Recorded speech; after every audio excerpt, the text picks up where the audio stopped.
ఈ మధ్య కాలంలో కొన్ని జరుగుతున్న సంఘటనలు మీడియాలో ప్రత్యేకంగా యూట్యూబ్ ఛానల్‌లో వస్తున్నాయి. కొన్ని అయితే యూట్యూబ్ ఛానల్ నుంచి అది మెయిన్ స్ట్రీమ్ కూడా పాకడం జరిగింది.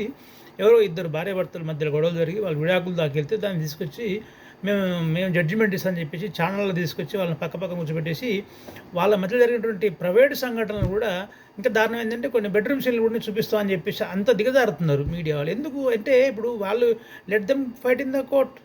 మనకు న్యాయ చట్టాలున్నాయి, న్యాయస్థానాలున్నాయి.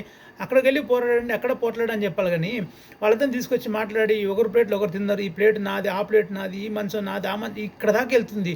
ఇదన్నీ నిజంగా మంచిది గాదు.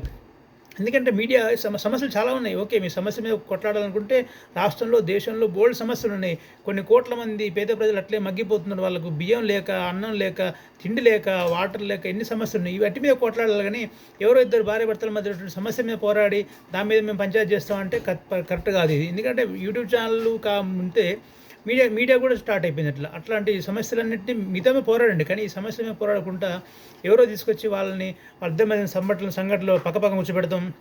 వాళ్ళిద్దరు మాట్లాడుకునేటప్పుడు ఆ సీన్లు, ఈ సీన్లు చెప్పిస్తాం వాళ్ళతోని. ఎందుకు? అవి ఎక్కడియో ఇప్పుడు ఆ సమస్యలతోని ఎవరికి ఇప్పుడు అది వాళ్ళేమైనా ఉంటే కోర్ట్‌లో ఫైల్ చేసుకోవాలి. కోర్ట్‌లో ఫైట్ చేసుకొని చెప్పాలి. అది చెప్పాల్సింది పోయి పక్కపక్కన కూర్చోబెట్టి మీ సమస్యను మాట్లాడదాం అని చెప్పేసి బెడ్‌రూమ్ సీన్లు చూపిస్తాం అని చెప్పేసి ఏం చెండాలం కాకపోతే ఇదంతా.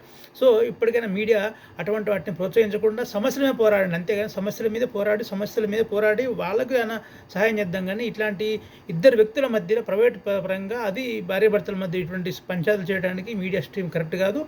అదేమైనా ఉంటే కోర్ట్‌లో చూసుకొని చెప్పాలి గానీ, మనం ఇప్పటికైనా మీడియా వాళ్ళు దాన్ని జాగ్రత్తగా హ్యాండిల్ చేయకపోతే ఇంకా పబ్లిక్‌లోకి వెళ్ళిపోయి వాళ్ళు ప్రైవేటు ఎవరో తిన్న ప్లేటు, వీళ్ళు తీసుకొచ్చిన ప్లేటు, వాళ్ళు ఏంటి అన్నీ ఇట్లాంటివి కాకుండా చూసుకోవాల్సిన బాధ్యత ఉంది కాబట్టి మీడియా జాగ్రత్తగా వ్యవహరించాలి. Thank you.